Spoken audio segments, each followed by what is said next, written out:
ঢাকা বিশ্ববিদ্যালয়ের 18টি আবাসিক হলে ছাত্রদলের নতুন কমিটি ঘোষণা করার পরপরই শিক্ষার্থীরা ক্ষোভে ফেটে পড়েন। গত বৃহস্পতিবার রাতে ছাত্রদল নতুন কমিটি ঘোষণা করে। এরপরই শিক্ষার্থীরা হলগুলোতে ছাত্র রাজনীতি নিষিদ্ধের দাবিতে বিক্ষোভ শুরু করেন।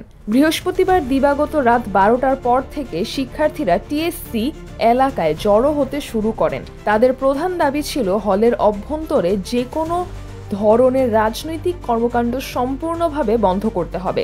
শিক্ষার্থীরা প্লে কার্ড হাতে স্লোগান দেন, হল সবার, রাজনীতি চলবে না। এ বিষয়ে বিশ্ববিদ্যালয় কর্তৃপক্ষ দ্রুত প্রতিক্রিয়া জানিয়েছে।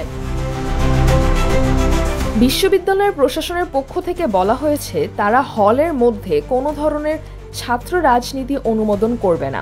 শিক্ষার্থীদের আবাসিক পরিবেশে যেন কোনো ধরনের রাজনৈতিক চাপ বা প্রভাব না থাকে তা নিশ্চিত করতে প্রশাসন বদ্ধপরিকর।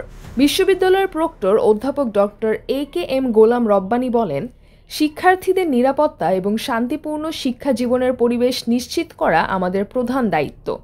আমরা দীর্ঘদিন ধরে হলগুলোতে রাজনৈতিক কার্যক্রম সীমিত রেখেছি এবং এই নীতি ভবিষ্যতেও বহাল থাকবে।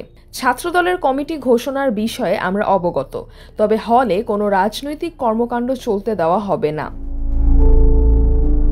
শিক্ষার্থীরা বলছেন, হলে রাজনৈতিক কমিটি গঠন করা হলে সাধারণ শিক্ষার্থীদের ওপর রাজনৈতিক চাপ বাড়বে। এতে শিক্ষার স্বাভাবিক পরিবেশ বিঘ্নিত হবে। অতীতেও হলে রাজনৈতিক দলগুলোর কর্মকাণ্ডের কারণে বিভিন্ন অপ্রীতিকর ঘটনা ঘটেছে।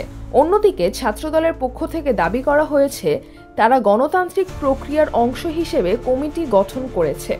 তারা শিক্ষার্থীদের কল্যাণে কাজ করতে চায়, তবে শিক্ষার্থীদের এই বিক্ষোভের পর তাদের পক্ষ থেকে নতুন কোনো বিবৃতি আসেনি। ঢাকা বিশ্ববিদ্যালয়ের এই ঘটনাটি আবারও দেশের শিক্ষা প্রতিষ্ঠানে ছাত্র রাজনীতির ভূমিকা নিয়ে বিতর্কের জন্ম দিয়েছে। শিক্ষার্থীরা বলছেন তাদের মূল লক্ষ্য পড়ালেখা, কোনো রাজনৈতিক দলের প্রভাবের শিকার হওয়া নয়। তাদের এই আন্দোলন এখন অন্যান্য বিশ্ববিদ্যালয়ের শিক্ষার্থীদের মধ্যেও সাড়া ফেলছে। সিজরাতুল আভা, দৈনিক আওয়ার বাংলাদেশ।